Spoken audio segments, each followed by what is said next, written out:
Hey kids, how are you? I'm so glad that you have joined us for our midweek Kid Life Bible study here in Grace Kids. And if you were with us this past Sunday, you know that we have started a brand new series called 5K Run the Race. And we're learning all about commitment. And commitment is making a plan and then putting it into practice.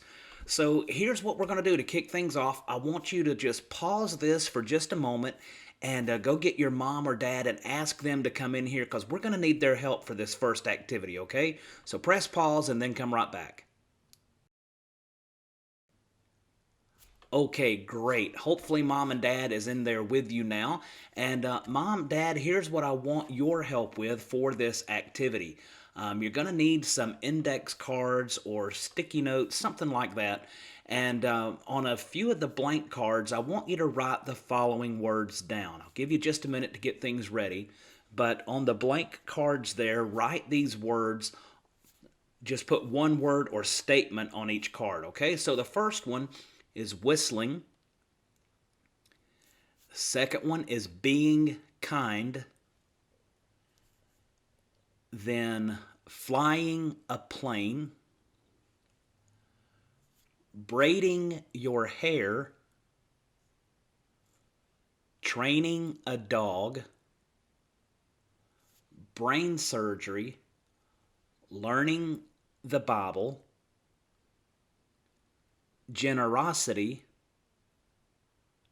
yodeling, running, and last of all, loving God. So you've got all these words or statements written individually on cards, and so I want you to ask your child to think of a few things that are important to practice. And then ask them to write down their ideas on an index card, one per card, and then add those cards to the ones that you have prepared here and shuffle them all up. So then here's what I want you to ask. If you want to get better at something, you have to practice. But sometimes it's hard to know what's most important to practice. So ask them to go through this stack of cards and go through this list of things that we can practice and then put them in order from most important to least important. There's really no right or wrong answer, but it just helps us see how kids view things as far as what's important and what's less important. And it's going to give us an opportunity to try to help them understand what's most important, all right? So take a few minutes and enjoy this little activity. And if you didn't get a chance to watch the lesson this past Sunday, that's okay because we're going to take a minute here and let our friends from the So-and-So Show catch us up from this weekend, all right? We'll be back in just a few minutes.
What are you doing, John?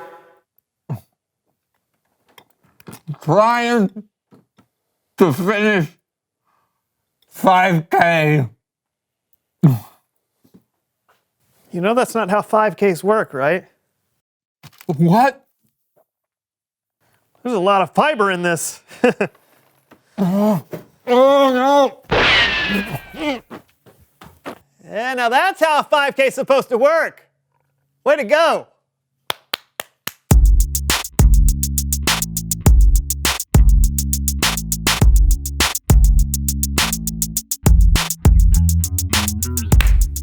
John. I'm Brandon. Welcome to the So-and-So Show. Brandon and I have committed to run a 5K. Why? I'm not sure. Someone thought it was a good idea. Well, when you commit to running a race, you need to make a plan on how to get yourself ready and stick to that plan. I wanted to do one of those training apps that you can get on your phone. There's one called Couch to 5K that looks really good. But then John said... I said we couldn't do that. No app is going to prepare us for the ups and downs, the peaks and valleys, or the ebbs and flows of running a race. Have you ever actually run a race? No, but that's beside the point. Racing is like life. You never know what life is going to throw at you. It's unpredictable.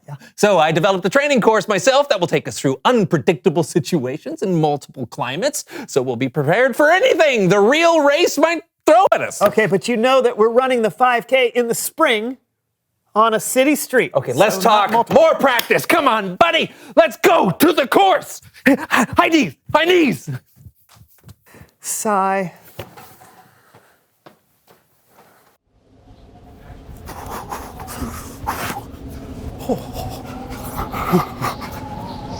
Okay, why are we doing this? There's no way we're going to be running in the snow, right? Because you have to be prepared, Brandon. When you commit to something, you have to be ready for any outcome. And we have had some late spring snowstorms. When? You know, in the spring of 1978. It is not going to snow, John. You can't predict the weather, Brandon. And switch. Oh, now we're in the desert? This will never happen. What? We can make a wrong turn in a race and end up in the desert? Oh, flying cactus! Ah! Oh, and switch! Oh! Seriously, John! This is getting out of hand! Practice! Wow! Makes! Whoa! Perfect! Whoa! And switch! Okay. All right, this is more like it. This is what we should be training for. Wait for it. I want my $2! Ow! What was that? It's a paper boy. He's ruthless. Oh, heads up! What? Ow! Can we stop now, please? I think we're prepared. $2! I don't think you're that prepared. Oh! It's Bible story time with Kellen. Look out! Whoa!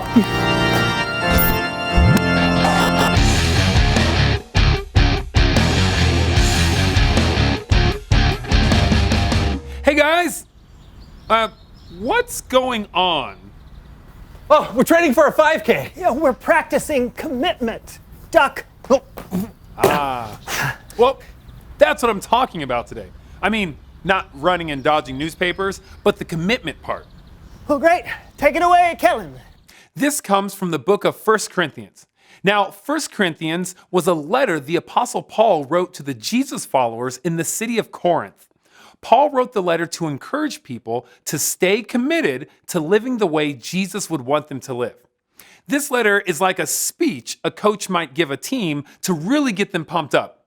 It starts like this. In a race, all the runners run, but only one gets the prize. You know that, don't you? So run in a way that will get you the prize. Pretty inspiring stuff, but I think we could do it even better. Help me out, cheer squad. Hey, Jackie. Yeah, Dee Dee? Are you ready to commit? I was born ready. Who is ready to run this race? I am. Who is ready to run this race? That's me. When you are running, here's what we advise. You should run in a way that will get you the prize. Woo! Woo! Awesome. But just to be clear, I don't think Paul was telling us to go out and literally start running. Really? Really? Really. I think Paul was comparing our lives to a race. When you're in a race, you do the best you can, right? It takes commitment and practice. But when you're running with a goal in mind, the finish line, it's the same with your life. You should try to do the best in life. It'll take commitment and it'll take practice. But the goal should be to live your life like there's a prize at the end. Now, Paul gave us a hint in what that prize could be. He wrote, "All who take part in the games train hard. They do it to get a crown that will not last, but we do it to get a crown that will last forever. Now, the people reading this letter in Paul's day would have known the kind of crown you could win in a race. It would be made of leaves or pine needles, and it wouldn't last very long. But Paul wrote that Jesus followers should be running for a crown that will last forever. Take it, Cheer Squad. Yo, Jackie! Yeah, Dee Dee? Do you wanna win? Always! Winning a race gives you a crown, but it will not last for long. So run with Christ and you can't go wrong. Woohoo! Woo! That's great, Cheer Squad. Now that we know the kind of race we're training for, the question is, how do we train? How do you practice life? Well, you can start with these 4 words: hear, pray, talk, and live. Hear means we should practice hearing from God by reading the Bible or listening for His wisdom. Pray means we should practice talking to God, telling Him how great He is, and asking Him for help and forgiveness. Talk is practicing talking about God with others. It's asking questions when we don't understand something and sharing the good news with people who haven't heard about Jesus. And live means we practice living for God. We try and think about God before every choice we make and do things in a way that honor Him. That's how you train for the race of life. Let's hear one more from the Cheer Squad. Ooh, hey, Jackie. Yeah, Dee Dee? I'm ready to lace up my kicks and run this race. I hear you. Let's slay this thing. On your mark, get set, go. R-U-N-T-H-A-T race. Are you gonna run like you want first place? R-U-N-T-H-A-T race. Then practice like you mean it and you'll be an ace. R-U-N-T-H-A-T race. Remember 4 words that will help your case.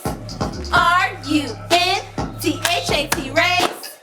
Hear, pray, talk, live. Now start today. Thanks, Cheer Squad. Woo! Yeah, that was great. Yeah, I think I'm ready to run the 5K now. I think I'm ready for anything now. $2. Oh, see? It's true. When we train, when we practice, it prepares us for things, well, we might not see coming. You just got to remember those 4 words: hear, pray, talk, and live. That's great, Kellen. Hey, thanks. You bet. See you next time. Bye. You know, it just occurred to me, we should get one of those running apps you can get on your phone. It'd be way simpler. You ever hear of Catch the 5K? Reveal the question. How does practice help you? John? I practice soccer all the time, and now I can do this. Ooh. Nice. Thank you. What about you? When I practice playing an instrument, it helps me learn it so well that I can do it without even thinking about it, like this. Oh, yeah. Who doesn't love the beautiful tones of the mouth harp? Right? Yeah. What about you? How does practice help you? In sports or at school or in life. Talk about it together, and we'll see you next week for a brand new show! Yay! Name that tune. Okay. It's the theme to name that tune. Yeah, you got it. Congratulations. Thank you. Oh, the paper boy's back! Oh! Okay, no, Stop it! Switch! Give him his $2. I don't have any pockets! Oh, now we're getting attacked. They threw an ostrich. What? How dare you? They're flightless. Ah, Okay. Switch. Oh, good, a living room. Oh, yeah. Let's see what's on. Oh, marathon. Oh, great. You ever been to a marathon? Can they do CG couches? Well, as always, good stuff from the guys over at the So-and-So Show. Let's talk about the lesson, but before we do, can we just refresh our minds on the scripture that we read this past Sunday. It's 1 Corinthians chapter 9, verse 24 and 25. It says, "Don't you realize that in a race, everyone runs, but only one person gets the prize? So run to win. All athletes are disciplined in their training. They do it to win a prize that will fade away, but we do it for an eternal prize." So again, we know that we're learning about commitment, which is making a plan and putting it into practice. And so in our lesson today, we talked about some different things that we need to be doing to practice talking about God, praying about God, living for God. Remember? So let's kind of talk about it this way. What do you love or not love to practice? What do you love or not love to practice? Well, for me, when I was a kid, my mom made me practice the piano every single day. My mom was a piano teacher, and she was a great piano player. My brother played the piano. My sister played the piano. She wanted me to play the piano. And so I had to take every day and practice from 30 to 45 minutes every day. And I'll be honest with you, I didn't enjoy it. There was so many other things I wanted to be doing. Playing basketball or baseball or even football outside with my friends. Maybe playing some video games. There was just lots of other things that seemed way more fun than practicing the piano. But what about you? What was something that you love or do not love to practice? Well, let me ask you this. What makes us feel like quitting something, even though we know it's important to keep practicing and getting better? What makes us want to quit something? Well, for me, I wanted to quit practicing the piano just because I thought it was boring. I didn't really want to take. My mom was making me take, and I just didn't enjoy it. But I will say this. I kept practicing. I kept taking lessons from her. And, I'm not a great pianist, but here's the thing. I can play the piano, and I can read sheet music and things like that now. And so I'm glad that I stuck with it. Even though I didn't like it, even though I thought it was boring, I stayed with it. But how do you think practice helps you? Why do you think practice helps you? Well, the more we do stuff, the better we get. When I was in high school, I played basketball. And my basketball coach, Coach Clark, was a stickler for us making our free throws, the foul shots, all right? And so he had a rule. If you missed a foul shot in a game, no questions asked. The next basketball practice, you were required to run 10 laps around the basketball court for every foul shot that you missed. So you think about it. If you went up to the foul line and had 8 shots and you missed half of them, that was 40 laps around the basketball court. I didn't like to run. I didn't want to run. So every time we got finished with our basketball practice, I stayed later. And I disciplined myself. I would shoot 100 free throws at the end of every practice. And by the end of the season, I had the highest percentage of anybody on our team at making the foul shots. And I still missed some, but I didn't miss near as many as everybody else. See, I practiced and I stayed at it, and so it helped me become better at making those shots. Now, there's all kind of reasons. I paid attention to where I placed my feet on the line. I paid attention to where I'm right-handed, so I paid attention to where my right hand was when I released the ball in relation to the goal. And all of that, when I got into a game and had to make a foul shot, all of that was just automatic for me because I had practiced it so much. I really didn't have to think about it. And then there's a whole nother thing about muscle memory. I just kind of knew how it felt when I shot the ball and how hard I needed to shoot the ball in order for it to make it into the goal. It was just kind of a muscle memory thing, and all of that was due to practicing. And it's the same way in our Christian life. The more we read our Bible, the more acclimated we get to it, the easier it becomes for us to read the Bible. The more we pray, the easier it becomes for us to pray. And kids, let me say it this way, it becomes kind of like a second nature for us. We look forward to reading the Bible, and even days we might catch ourselves reading the Bible and not really having even thought about it. We just know we go to the Bible and read it. Or you might find yourself praying just out of routine and not really having to schedule it. You just know it's something that you do. It becomes, quote, muscle memory for us, spiritually speaking. And so that's why we need to keep practicing our faith and practicing living for God, talking about God, praying to God, and then especially reading His Word, all right? So those are things to talk with your parents about. Maybe mom or dad, if you're still in there watching, share a situation with your kids where you committed to something and we're glad that you did stay committed to that. Well, kids, remember our memory verse this month. It's 1 Timothy chapter 4, and it's verse 8. Training the body has some value, but being godly has value in every way. It promises help for the life that you're living now and for the life to come. All right? Well, kids, I love you. Appreciate you being with us, and I look forward to seeing you again this weekend. You know the routine. For right now, high five. See you soon.